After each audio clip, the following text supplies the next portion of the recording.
அனைவருக்கும் வணக்கம். நான் படித்து ரசித்த கதையை நீங்களும் படித்து கேட்டு மகிழுங்கள். கதை பிடித்திருந்தால் அனைவருக்கும் பகிருங்கள். அந்த வீடு பெரியதல்ல, ஆனால் அந்த வீட்டுக்குள் அடங்கியிருந்த மௌனங்கள் சத்தத்தை விட கனமானவை. அந்த வீட்டில் 2 மருமகள்கள்.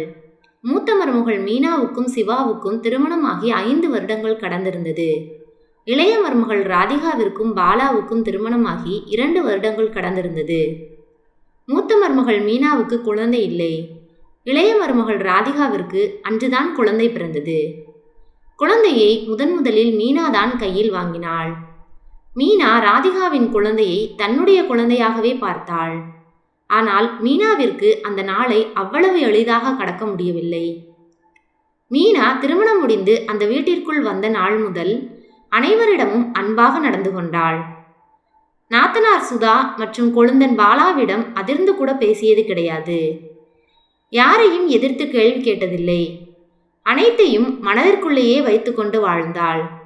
அதனால் மாமியார் பத்மாவிற்கு மீனாவை மிகவும் பிடித்து போனது. மீனாவிற்கு திருமணம் முடிந்த முதல் வருடம், 2வது வருடம், 3வது வருடம் அனைத்தும் சீராகவே இருந்தது. ஆனால் அதன் பிறகு கேள்விகள் ஆரம்பித்தன. ஏன் இன்னும் குழந்தை பிறக்கவில்லை? மீனாவிற்கு என்ன குறை? டாக்டரிடம் காட்டவில்லையா? இது போன்ற கேள்விகள் மீனாவின் மனதை மிகவும் பாதித்தது. அந்த நேரத்தில்தான் பாலாவிற்கு திருமணம் முடிந்து ராதிகா அந்த வீட்டிற்குள் இளைய மருமகளாக வந்தாள். ராதிகாவின் திருமணத்தின் போது மீனாவே முன்னின்று அனைத்து வேலைகளையும் பார்த்தாள். ராதிகாவிற்கு திருமணம் முடிந்து 1.5 வருடத்திற்கு பிறகு கர்ப்பமானாள். ராதிகா கர்ப்பமானதிலிருந்து சமையலறைக்குள் வருவதே இல்லை. காலை எழுந்தவுடன் அக்கா காஃபி கொடுங்க என்று அதிகாரமாகவே கேட்பாள். மீனாவும் அனைத்து வேலைகளையும் சிரித்த முகத்துடனே செய்வாள். ராதிகா மீனாவை குத்திக்காட்ட ஆரம்பித்தாள். குழந்தை இல்லை என்பதை நேரடியாக சொல்லாமல் மறைமுகமாக ஏதாவது சொல்லிக்கொண்டே இருந்தாள். மீனா அந்த வீட்டிற்குள் வந்த நாளிலிருந்து தன்னுடைய அம்மா தன்னை சரியாக கவனிக்கவில்லை என்ற கோபம் சுதாவிற்கு எப்போதும் இருந்தது. அதனால் அண்ணி மீனாவை அவளுக்கு எப்போதும் பிடிக்காது. ராதிகா திருமணம் முடிந்து வந்த புதிதில் அவளை தன் பக்கம் சேர்த்து கொண்டாள் சுதா. அதுவும் ராதிகா கர்ப்பமான பிறகு மீனாவிற்கு குழந்தை இல்லை என்று ராதிகாவும் சுதாவும் சேர்ந்து குத்தி காண்பித்து கொண்டே இருந்தார்கள். ஆனால் மாமியார் பத்மாவும் கணவர் சிவாவும் மீனாவிற்கு எப்போதும் ஆதரவாக இருந்தனர். அதனால் மற்றவர்கள் பேசுவதை அவள் பெரிதாக எடுத்துக்கொள்வதில்லை. சுதாவிற்கு மாப்பிள்ளை பார்க்க ஆரம்பித்தார்கள். அப்போதும் மீனாவே முன்னின்று அனைத்தையும் செய்தாள். ஆனால் சுதா மீனா செய்த எதையுமே பெரிதாக எடுத்துக்கொள்வதே இல்லை. அவளுக்கு திருமணம் முடிவு செய்யப்பட்டது. திருமணத்திற்கு 1 வாரம் இருக்கும்போது தன் அம்மாவிடம் சென்ற சுதா, அம்மா, எனக்கு நலுங்கு வைக்கும்போது மீனா அண்ணி நலுங்கு வைக்கக்கூடாது, ராதிகா அண்ணி மட்டும் நலுங்கு வைத்தால் போதும் என்றாள். உடனே பத்மாவிற்கு கோபம் வந்தது. ஆனாலும் கோபத்தை மறைத்து கொண்டு எதற்காக மீனா நலுங்கு வைக்கக்கூடாது என்று கேட்டார். அதை நான் சொல்லிதான் தெரிய வேண்டுமா? அதான் ஊரே சொல்கிறதே, குழந்தை இல்லை அதனால்தான் என்றாள். அடி, நீ பேசுவது உனக்கே நியாயமாக தெரிகிறதா? உன் திருமணத்திற்கு முன்னின்று அனைத்து வேலைகளையும் பார்ப்பதற்கு மட்டும் மீனா தேவையா? நீ எல்லாம் படித்த பெண்தானா? அதெல்லாம் முடியாது, மீனாதான் முதலில் நலுங்கு வைப்பாள் என்று கோபமாக சொன்னார். உடனே சுதா, அப்படியென்றால் எனக்கு இந்த திருமணமே வேண்டாம் என்று கத்தினாள். அங்கிருந்த ராதிகாவும், அத்தை, சுதா ஆசைப்பட்டால் அதை செய்ய வேண்டியதானே, எதற்கு தேவையில்லாத பிரச்சனை என்றாள். உனக்கெல்லாம் மனசாட்சியே கிடையாதா? நீ கர்ப்பமான நாள் முதல் உன்னை உள்ளங்கையில் வைத்து தாங்குகிறாளே, சுதாவுடன் சேர்ந்து கொண்டு மீனாவை போய் இப்படி பேச உனக்கு எப்படி மனசு வந்தது என்று கேட்டார். ராதிகா பதில் எதுவும் பேசாமல் தலையை குனிந்து கொண்டாள். அம்மா, ராதிகா நீயை ஏன் திட்டுகிறீர்கள்? நான் தான் ராதிகா நீயை அப்படி பேச சொன்னேன் என்றாள். உடனே பத்மா, உனக்கு இன்னும் 1 வாரத்தில் திருமணம் நடக்கப் போகிறது. அந்த நேரத்தில் எதுவும் சொல்ல வேண்டாம் என்று நினைக்கிறேன். ஆனால் நீ என் வாயை கிளறுகிறாய். திருமணம் முடிந்து உனக்கு குழந்தை பிறக்கவில்லை என்றால் என்ன செய்வாய் என்று கேட்டார். தன் மகள் என்று கூட பார்க்காமல் இப்படி ஒரு வார்த்தையை கேட்டவுடன் சுதாவிற்கு கோபம் வந்தது. முகத்தை திருப்பிக் கொண்டாள். அங்கிருந்த மீனா, ஐயோ அத்தை, வாழ்த்த வேண்டிய நீங்களே இப்படி பேசலாமா? அதெல்லாம் சுதாவிற்கு கண்டிப்பாக குழந்தை பிறக்கும். இன்னொரு முறை இந்த மாதிரி பேசாதீர்கள். என்ன, நான் நலுங்கு வைக்கக்கூடாது அவ்வளவுதானே? நான் வைக்கவில்லை. சுதா, நீ மகிழ்ச்சியாக இருந்தால் போதும் என்றாள் மீனா. கோபத்தில் இருந்த சுதா மீனாவை திரும்பி பார்த்து, நடிக்காதீர்கள். இந்த வீட்டிற்குள் வந்தது முதல் என் அம்மாவை கைக்குள் போட்டுக்கொண்டு உங்களுக்கு தேவையான அனைத்தையும் செய்து கொள்கிறீர்கள். இப்போது என் அம்மாவையே எனக்கு சாபம் கொடுக்க வைத்து விட்டீர்கள். உங்களுக்கு சந்தோஷம்தானே என்று சொல்லிவிட்டு வேகமாக தன் அறைக்குள் சென்றாள். பின்னாடியே ராதிகாவும் சென்றாள். பத்மா மீனாவின் கையை பிடித்துக்கொண்டு, என்னை மன்னித்து விடு என்றார். அத்தை, நீங்கள் ஏன் மன்னிப்பு கேட்கிறீர்கள்? நான் இதை பெரிதாக எடுத்துக்கொள்ளவே இல்லை. நம் வீட்டு பிள்ளை மகிழ்ச்சியாக இருந்தால் மட்டும் போதும் என்று கலங்கிய கண்களுடன் சொல்லிவிட்டு அறைக்குள் சென்றாள். ஆனால் அறைக்குள் சென்ற மீனா உடைந்து கதறி அழுதாள். வேலை விட்டு வந்து குளித்து கொண்டிருந்த சிவா மீனா அழுவதை பார்த்துவிட்டு என்னவென்று கேட்டான். அவளை தேற்ற முடியாமல் தவித்தான். அவள் நடந்ததை சொன்ன பிறகு, நான் போய் சுதாவிடம் என்னவென்று கேட்கிறேன் என்று கோபமாக எழுந்தான். அதை தடுத்த மீனா, என்னால் இன்னொரு பிரச்சனை வேண்டாம். திருமணம் நல்லபடியாக முடிய வேண்டும். எனக்காக நீங்கள் அமைதியாக இருங்கள் என்று அழுதபடியே கூறினாள். அப்படியே மனைவியை இறுக அணைத்து கொண்டான். அனைவருக்கும் நல்லது நினைக்கும் இவளுக்கா இந்த நிலைமை? கடவுளுக்கு கண் இல்லையா என்று மனதிற்குள் நினைத்த சிவாவும் கலங்கினான். கடவுளே, எனக்காக இல்லை என்றாலும் என் மனைவியின் நல்ல குணத்திற்காக ஒரு குழந்தை பிறக்க வேண்டும் என்று வேண்டிக் கொண்டான். சுதாவின் திருமணம் நல்லபடியாக நடந்து முடிந்தது. சுதா அந்த ஒரு வாரமும் மீனாவிடம் சரியாக பேசவில்லை. ஆனால் மீனாவோ அதை பற்றியெல்லாம் கவலைப்படாமல் சுதாவிற்கு தேவையான ஒவ்வொரு பொருட்களையும் பார்த்து பார்த்து வாங்கினாள். சுதாவை நல்லபடியாக புகுந்த வீட்டிற்கு அனுப்பி வைத்தனர். அப்போது ராதிகா 5 மாத கர்ப்பிணியாக இருந்தாள். சுதா புகுந்த வீட்டிற்கு சென்ற பிறகும் ராதிகா அவளுடைய குத்தல் பேச்சை நிறுத்தவில்லை. அவளுக்கு குமட்டல் ஏற்படும் போது, அக்கா, உங்களுக்கு கவலையே இல்லை, இது போன்ற எந்த கஷ்டத்தையும் நீங்கள் அனுபவிக்க தேவையில்லை என்பாள். நானோ இரவெல்லாம் தூங்க முடியாமல் சிரமப்படுகிறேன். என் கணவருடன் நினைத்த இடத்திற்கு செல்ல முடியவில்லை. ஆனால் நீங்களோ மிகவும் மகிழ்ச்சியாக இருக்கிறீர்கள் என்று குத்தலாக சொல்வாள். மீனா சிரித்துக்கொண்டே அனைத்தையும் கடந்து போனாள். அதன் பிறகு மீண்டும் ஒரு பிரச்சனை வந்தது. ராதிகாவிற்கு 7வது மாதம் வளைகாப்பு வைக்க ஏற்பாடு செய்தனர். அப்போதும் சுதா வந்து பிரச்சனை செய்தாள். மீனா ராதிகா அன்னிக்கு வளையல் போடக்கூடாது என்று பிடிவாதமாக இருந்தாள். மேலும் அவர்களுக்கு அந்த பாக்கியம் இல்லை என்றாள். உடனே பத்மா, இதை சொல்வதற்கு நீ யார்? இப்படி ஏதாவது பேசிக்கொண்டு இந்த வீட்டிற்கு வந்தால் இனிமேல் நீ இங்கு வரவே கூடாது. இப்படி இன்னொரு தடவை பேசினால் உன்னையே வளையல் போட அனுமதிக்க மாட்டேன். நாத்தனார் என்ற முறையில் நீதான் முதலில் வளையல் போட வேண்டும். அந்த பொறுப்பை ஒழுங்காக செய்வதற்கு முயற்சி செய். மீனாவை போடக்கூடாது என்று சொன்னால் நீ ராதிகாவின் வளைகாப்புக்கு வரவே வேண்டாம். மீனாவை முதலில் வளையல் போடட்டும் என்றார். உடனே அருகில் இருந்த ராதிகா, அத்தை, என்ன பேசுகிறீர்கள்? சுதா இல்லாமல் எப்படி வளைகாப்பு நடக்கும் என்றாள். மேலும் அவள்தான் புரியாமல் பேசுகிறாள் என்றால் நீங்களும் இப்படி பேசினால் எப்படி? அத்தை, சுதாதான் எனக்கு முதலில் வளையல் போட வேண்டும். மீனா அக்கா போடவில்லை என்றால் என்ன ஆகப் போகிறது என்று ராதிகாவும் சொல்ல பத்மாவுக்கு கோபம் அதிகமானது. நீ என்ன பேசுகிறாய் என்று தெரிந்துதான் பேசுகிறாயா என்றார். இல்ல அத்தை என்று ராதிகா ஏதோ சொல்ல வர, அமைதியாக இரு, வளைகாப்பே வேண்டாம் என்று சொல்லிவிடுவேன் என்றார். உடனே ராதிகா அமைதியானாள். அவளை அமைதியாக இங்கிருந்து கிளம்பச் சொல். வளைகாப்பு தேதியை சொல்லி அனுப்புவோம். அன்று மட்டும் வந்தால் போதும் என்று கோபமாக சொன்னார். ராதிகாவால் எதுவும் பேச முடியவில்லை. அங்கிருந்த மீனா ஏதோ பேச முயல, மீனா, நீ எதுவும் பேச வேண்டாம், நீயும் அமைதியாக இரு என்றார். மேலும் அன்று நலுங்கு வைக்கும்போது அவளுடைய திருமணம் நன்றாக நடக்க வேண்டும் என்பதால் தான் அமைதியாக இருந்தேன். இன்றும் அதேபோல் இருக்க மாட்டேன்.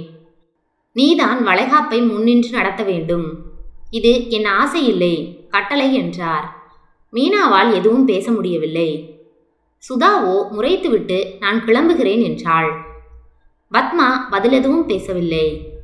ஒரு வாரத்திற்கு பிறகு ராதிகாவிற்கு வளைகாப்பு நல்லபடியாக முடிந்தது. குழந்தை பிறக்கும் நாளும் வந்தது. அழகான பெண் குழந்தை பிறந்தது. மீனாதான் முதலில் குழந்தையை கையில் வாங்கினாள். அந்த சிறிய உயிரின் வெப்பம் அவள் மார்பை உருக்கியது. இப்படி ஒரு உயிர் நம்மடியில் எப்போ என்று நினைத்து கொண்டிருக்கும் போதே அக்கா என்ற சத்தம் கேட்டு திரும்பியவள், அக்கா, குழந்தையை இப்படி தூக்கக்கூடாது, உங்களுக்கு பழக்கம் இல்லையோ, என்னிடம் கொடுங்கள் என்றாள் ராதிகா. அவள் அப்படி சொன்னவுடன் மீனாவின் கண்கள் கலங்கியது. அங்கிருந்த பத்மா, மீனா, குழந்தையை ராதிகாவிடம் கொடு, பால் கொடுக்கட்டும், நாம் வெளியே செல்லலாம் என்றார். உடனே குழந்தையை கொடுத்துவிட்டு வெளியே வந்தாள். மருத்துவமனையின் வராண்டாவில் இருந்த நாற்காலியில் இருவரும் அமர்ந்தனர். மீனாவின் கையை பிடித்துக்கொண்டு, கண்டிப்பாக உனக்கு குழந்தை பிறக்கும் என்றார் பத்மா. மருத்துவமனை என்று கூட பார்க்காமல் மீனா உடைந்து கதறி அழுதாள். மீனாவை இறுக அணைத்து கொண்டார் பத்மா. அந்த அணைப்பு மீனாவிற்கு அந்த சமயத்தில் ஆறுதலாக இருந்தது. கண்ணீரை துடைத்துவிட்டு, அத்தை, நீங்கள் இருக்கும்போது எனக்கு என்ன கவலை, யார் என்ன பேசினாலும் நான் இனி கவலைப்பட போவதில்லை என்றாள். மீனாவின் நெற்றியில் முத்தமிட்டார். நீ எப்போதும் மகிழ்ச்சியாக இருக்க வேண்டும், அதுவே என் ஆசை என்றார்.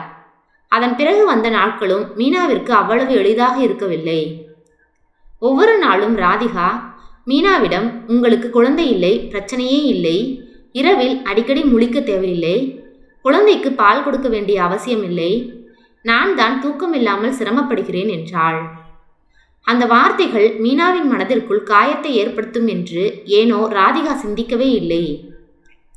இரவு நேரங்களில் மட்டும்தான் ராதிகா குழந்தையை பார்த்து கொண்டாள். பகல் நேரங்களில் முழுக்க முழுக்க மீனாதான் வீட்டு வேலையும் பார்த்து கொண்டு குழந்தையும் பார்த்து கொண்டாள். அவளுக்கு அது அலுப்பாகவே தெரியவில்லை. ராதிகாவின் குழந்தையை தன் குழந்தை போல் பார்த்து கொண்டாள் மீனா. ஆனால் ராதிகாவோ ஏதாவது ஒரு சமயம் கிடைத்தால் மீனாவை குத்தி கொண்டேதான் இருந்தாள். யாராவது, பாரு, மீனா குழந்தையை எவ்வளவு பாசமாக பார்த்து கொள்கிறாள் என்று சொன்னால் போதும், உடனே ராதிகா, அவர்களுக்கு குழந்தை இல்லை, அதனால் என் குழந்தையை வைத்து அதை மறைக்க பார்க்கிறார்கள் என்று மீனாவின் முன்னாலேயே சொல்லுவாள். பல நேரங்களில் மீனா உள்ளுக்குள் அழுவாள். இதுவும் கடந்து போகும் என்று அவள் நம்பிக்கையுடன் இருந்தாள். நாட்கள் வேகமாக ஓடியது. 3 வருடங்கள் கடந்தது. சுதாவிற்கும் குழந்தை இல்லை. அதற்கும் அவள் மீனாவையே காரணம் சொன்னாள். ஒருவருக்கு குழந்தை இல்லை என்று எத்தனை முறை காயப்படுத்தி கொண்டிருக்கிறோம், அதனால்தான் நமக்கும் குழந்தை இல்லையோ என்று ஒருமுறை கூட சுதா யோசிக்கவே இல்லை. வீட்டிற்கு வரும்போதெல்லாம் மீனாவை ஏதாவது சொல்லி குத்திக்கொண்டே இருந்தாள். அன்றும் அப்படித்தான். மீனா உடல்நிலை சரியில்லை என்று காலையில் கொஞ்ச நேரம் அசந்து தூங்கிவிட்டாள். 8 மணிக்கு தான் எழுந்து வந்தாள். அப்போது அங்கிருந்த சுதா, உங்களுக்குத்தான் குழந்தை இல்லையே, எதற்கு இவ்வளவு நேரம் தூங்குகிறீர்கள் என்று கேட்டாள். ஆனால் மீனாவோ அவள் பேசுவதை கண்டுகொள்ளாமல், கொஞ்சம் அசதியாக இருந்தது சுதா, அதான் எழுந்திருக்க நேரமாகிவிட்டது, இதோ சீக்கிரம் காலை உணவை தயாரித்து விடுகிறேன் என்று சொல்லிவிட்டு சமையல் அறைக்குள் நுழைந்தாள். இதை கேட்டுக்கொண்டிருந்த பத்மாவோ மீனாவிற்கு ஆதரவாக பேசினார். காலையில் எழுந்து வரும்போது ஒருவரை இப்படி காயப்படுத்துகிறோம் என்ற எண்ணமே உனக்கெல்லாம் இருக்கவே இருக்காதா? இன்னும் நீ திருந்தவில்லையா? உனக்கும் தான் திருமணமாகி 3 வருடங்கள் ஆகிவிட்டது என்று சொல்லிவிட்டு நிறுத்தினார். உடனே சுதா, போதும்மா, நிறுத்து, இது நான் எதிர்பார்த்ததுதான். ஊரில் உள்ள அனைவரும் சொல்லிவிட்டனர், நீயும் சொல்லு. எனக்கு குழந்தை பிறக்காமல் இருப்பதற்கு காரணமும் மீனா அண்ணிதான் என்று கத்தினாள். அதோடு மட்டுமல்லாமல், நீ அன்று கொடுத்த சாபத்தால் தான் எனக்கு குழந்தை பிறக்கவில்லை என்று சொல்லிவிட்டு உடைந்து அழுதாள். சமையல் அறைக்குள் நின்று கொண்டிருந்த மீனாவிற்கு என்ன செய்வதென்றே தெரியவில்லை. அவளும் அங்கே நின்று அழுது கொண்டிருந்தாள். பத்மாவோ மகளின் அருகில் சென்று தான் பேசியதற்கு மன்னிப்பு கேட்டார். உன்னை காயப்படுத்த வேண்டும் என்ற எண்ணம் எனக்கு இல்லை. இதேபோல்தான் நீ மீனாவை பல வருடங்களாக காயப்படுத்தி கொண்டிருக்கிறாய். அதை சொல்லவே முயற்சி செய்தேன். ஒரு தாயாக இப்படி பேசியிருக்கக்கூடாது. என்னை மன்னித்து விடு என்று சொல்லிவிட்டு மகளை கட்டி அணைத்து கொண்டார். சுதா அம்மாவை அணைத்து கொண்டு அழுதாள். ஆனால் அவளது மனதில் ஏதோ ஒன்று நெருடலாக இருந்தது. இத்தனை நாள் இதேபோல்தான் மீனா அண்ணியை காயப்படுத்தி இருக்கிறோம் என்று நினைக்கும் போதே அவளது மனம் கலங்கியது. ஆனால் அதை வெளிக்காட்டி கொள்ளவில்லை. அதன் பிறகு அம்மா வீட்டிற்கு வரும்போதெல்லாம் மீனாவிடம் நன்றாக பேச முயற்சி செய்தாள். ஆனால் ஏதோ ஒன்று தடையாகவே இருந்தது. மீனாவிற்கு சுதாவின் மாறுதல் புரிந்தது. சுதா நிறைய மாறியிருக்கிறாள் என்பதை உணர்ந்து கொண்டாள். அடுத்த 6 மாதங்களில் சுதாவும் கர்ப்பமானாள். எங்கே மீண்டும் தன்னை காயப்படுத்தி விடுவாளோ என்று மீனா பயந்தாள்.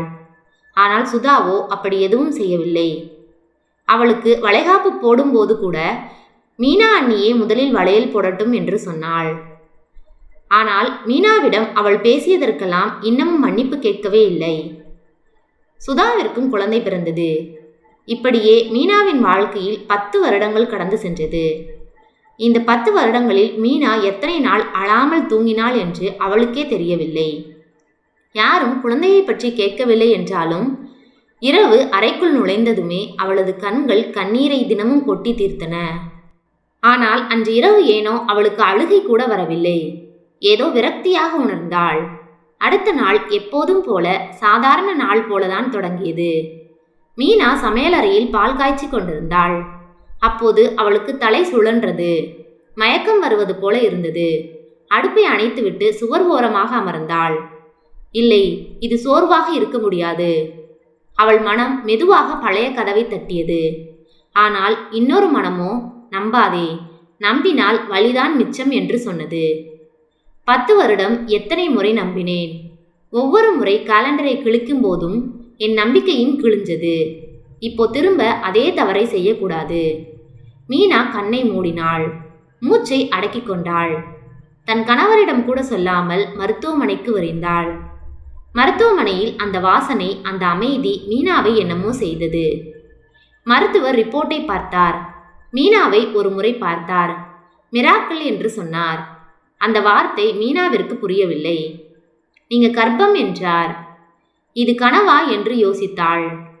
தன் கையையே கிள்ளி கொண்டாள். மீனாவின் கண்ணீர் தரையில் விழுந்தது. இது தோல்வியின் கண்ணீரோ கவலையின் கண்ணீரோ அல்ல, அது அச்சத்தின் கண்ணீர். இந்த சந்தோஷம் திரும்ப போயிடுமோ என்று எண்ணினாள். வீட்டிற்கு வந்த பிறகு தன் கணவரிடம் மட்டும் விஷயத்தை சொல்லிவிட்டு யாரிடமும் சொல்லாமல் அமைதியாக இருந்து கொண்டாள். தன் கணவரிடமும் 1 வாரம் கழித்து வீட்டில் சொல்லிக் கொள்ளலாம் என்று சொல்லி வைத்தாள். 1 வாரமாக பத்மா மீனாவை கவனித்துக் கொண்டே இருந்தார். மீனாவின் கண்களில் பழைய வலி இல்லை. மீனாவிடம் வந்து பேசினார் பத்மா. மீனா ரிப்போர்ட்டை காட்டினாள். பத்மா கை நடுங்கியபடியே அதை வாங்கி பார்த்தார். அப்படியே மீனாவை கட்டிக்கொண்டு அழுதார். அந்த அணைப்பு 10 வருட காயத்திற்கு மருந்தாக அமைந்தது. மீனாவின் கர்ப்பம் சுதா, ராதிகா அனைவருக்கும் தெரிய வந்தது. அப்போதுதான் இருவரும் தங்கள் தவறை உணர்ந்தனர். சுதா ஏற்கனவே கொஞ்சம் மாறியிருந்தாலும் மீனாவிடம் தான் பேசியதற்கு எப்போதும் வருந்தியதே கிடையாது. மீனாவிற்கு குழந்தை பிறக்காது என்று முடிவு செய்து அவளை குத்திய வார்த்தைகள் எல்லாம் கண்முன்னே இருவருக்கும் வந்து போயின. ராதிகாவின் குழந்தை அறையில் தூங்கிக் கொண்டிருந்தது. அப்போது ராதிகா, அம்மா என்ற பட்டத்தை நான் ஆயுதமாக பயன்படுத்தினேனோ? மீனா அக்கா கர்ப்பமாக இருப்பது எனக்கு வருத்தத்தை தரவில்லை, ஆனால் நான் செய்த கொடூரத்தை காட்டுகிறது என்று நினைத்து வருந்தினாள். சுதாவும் அந்த இரவு தூங்கவே இல்லை. அவர்களுக்கு குழந்தை பிறக்காது என்று தீர்ப்பளிக்க நான் யார்? நான் பெண்ணே இல்லையா என்று நினைத்து உடைந்து அழுதாள். அவள் மனசு அவளையே தண்டித்தது.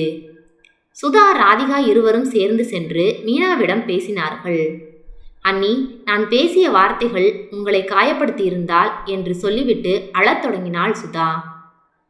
ராதிகாவும் மீனாவின் கையை பிடித்து, அக்கா, நான் கருவுற்றது முதல் என்னை ஒரு தங்கையைப் போல பார்த்து கொண்டீர்கள். என் குழந்தையை உங்கள் குழந்தை போல சீராட்டி வளர்த்தீர்கள். அதற்கெல்லாம் நான் கொடுத்தது குத்தல் பேச்சுகள் மட்டுமே. இப்போது அந்த வார்த்தைகள் எல்லாம் என்னையே குத்தி கொண்டிருக்கிறது என்றாள். மீனாவிடம் இருவரும் மன்னிப்பு கேட்டார்கள். உடைந்து அழுதார்கள். அப்போதும் மீனா அவர்கள் மீது கோபத்தை காட்டவில்லை. மாறாக அவர்கள் இருவரின் கையையும் எடுத்து தன் வயிற்றில் வைத்தாள். இருவரும் சேர்ந்து மீனாவை அணைத்து கொண்டனர். வீடு கொஞ்சம் கொஞ்சமாக மாறியது. ஒரே நாளில் அல்ல, மெதுவாக மாறியது. சில மௌனங்கள் மன்னிப்பாக மாறின, சில பெருமைகள் தாழ்மையாக மாறின. முதல் முறையாக மீனா பயமில்லாமல் சந்தோஷமாக வாழ ஆரம்பித்தாள். 10 வருட மௌனங்கள் உயிராக மாறியது. அந்த உயிர் அவளுக்குள் துடித்து கொண்டிருந்தது. நன்றி. கதை பிடித்திருந்தால் லைக் பண்ணுங்க, ஷேர் பண்ணுங்க, சப்ஸ்கிரைப் பண்ணுங்க. உங்களுடைய கருத்துக்களை கமெண்ட் பாக்ஸில் தெரிவிக்கவும். தங்கள் ஆதரவிற்கு நன்றி.